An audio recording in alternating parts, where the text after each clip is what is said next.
Now joining us to review some of the headlines of today's newspapers from all around the world are Rise News analysts Emmanuel Ifeni and Dayo Shobuwale. Mr. Emmanuel Ifeni. Good afternoon, Vimba. Good afternoon, Cynthia.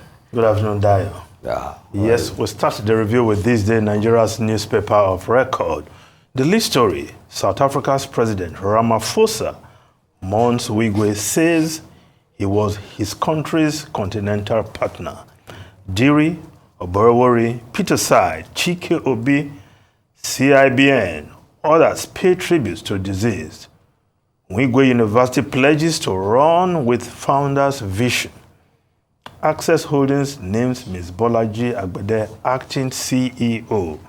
Yes, the tributes keep coming in for the late Herbert Wigwe and yes, and the Access Bank family, as it were. And the latest coming from the president of South Africa, Cyril Ramaphosa, who, of course, Access South Africa, one of the part of the Access holding company, and the president of South Africa.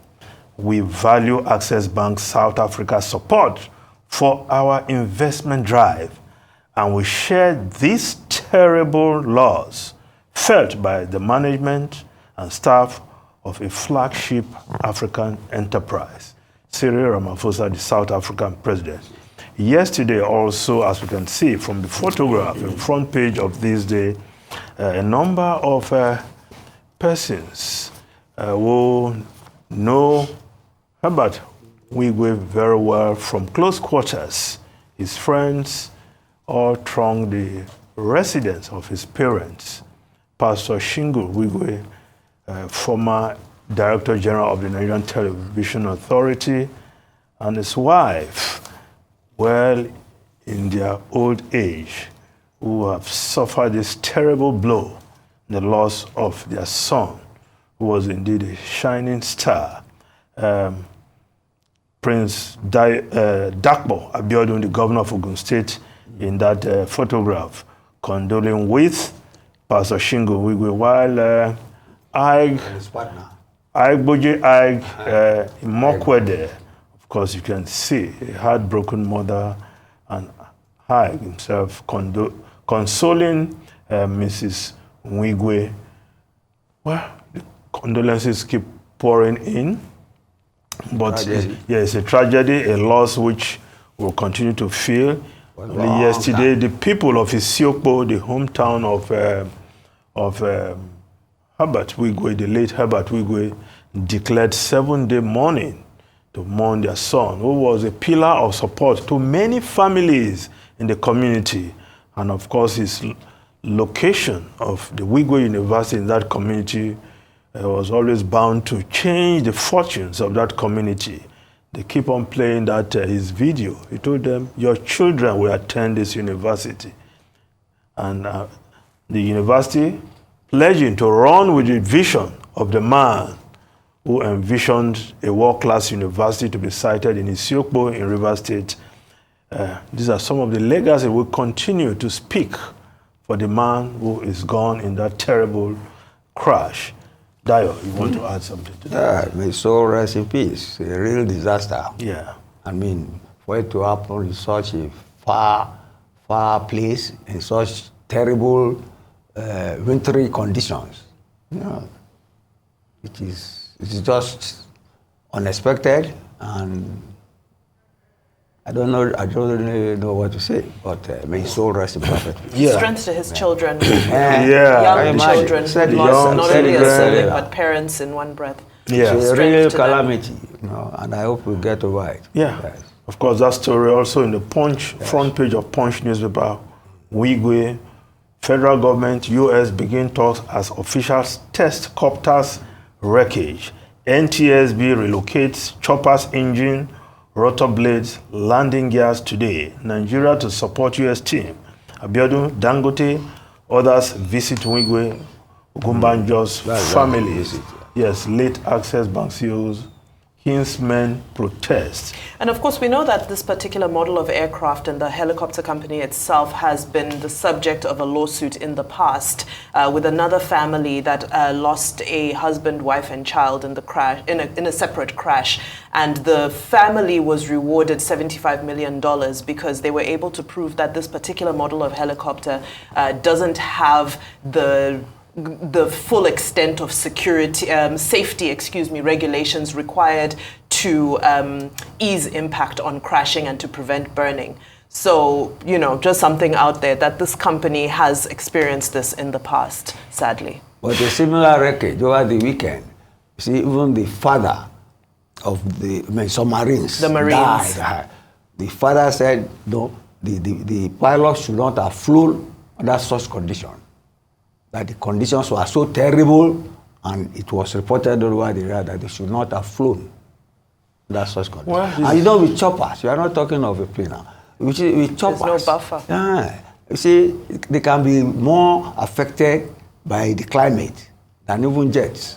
Well, yes. There is an investigation going on. But the calamity is done. Yes, the calamity, the pain is there, but the investigation will bring a conclusion to the matter as to the actual cause of the accident. Yeah. Now, if we look at the Guardian newspaper, 113.8 million undocumented Nigerians raised doubts on population size.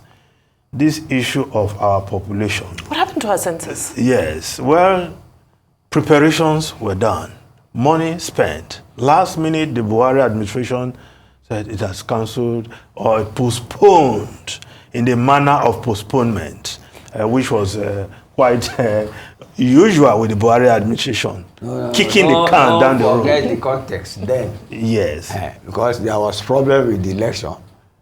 Get me? So The he said, election he said, no, we cannot add the election, census problem to what is on the ground. Well, this was okay. Well, he had nobody objected. Well, but he had 8 years. 8 years on the saddle. What you have said is that they should not have put census together with an election. Well, so close. We all saw it before. That's what how I can you do both together? That's what I am saying. They are that both controversial issues. He had 8 years to settle that, but let them do another one before the next election. Let's hope. Hopefully. Because all this we need census calculation, to sort ourselves we are out. not, in 2012, we were 167 million, 30% growth in 10 years. Million all those projections, favorite figure, which will have, now they're talking about 220. Some few people mentioned 220 as our population. We need to have... I say the funny thing is that we have more people in the Sahel than in the coastal states. Well, these are the things a proper census will. That's right. Yes. Because this means we don't even really know what our per capita GDP is. No. It means we don't. Because we don't know how many we are, so we can't say what our per capita GDP is. We have money. We are talking of... Bayo and Nanuga will disagree with you. No, we have money. Well, another story on the front page of the Guardian newspaper. Import duty FX rate raised 4th time in February, now 1,444.56 to the dollar. Imagine you as an importer, you import goods and every week you expect to clear your goods at this amount and it changes, of course, reflecting the value of the naira as it changes at the foreign exchange market. And weakening our purchasing power eventually. Yes, and of course the goods people have imported, they'll pass the cost to you, the consumers. Anyway. Exactly. A lot of them can't even update their website prices anymore, those who sell online, because it's changing so much. So they just removed the price and they've said, contact us for prices, because they can't keep up with, the admin of updating prices every week. Okay, the Daily Trust newspaper. There is hardship in the land, says Kano Emir. Things will get better, President's wife. Nigeria almost becoming Venezuela PDP governor, saying that labor moves 1 million as minimum wage, citizens suffering from Buhari's policies, Oshomole. And that same story is captured in the New Telegraph newspaper, New Telegraph. Economic... petrol price is 700.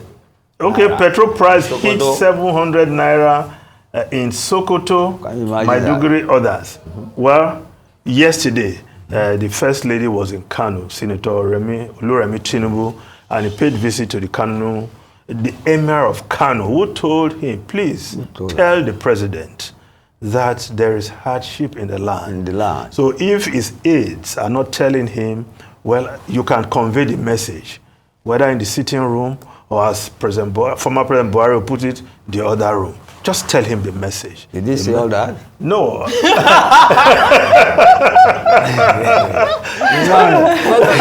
actually for clarity.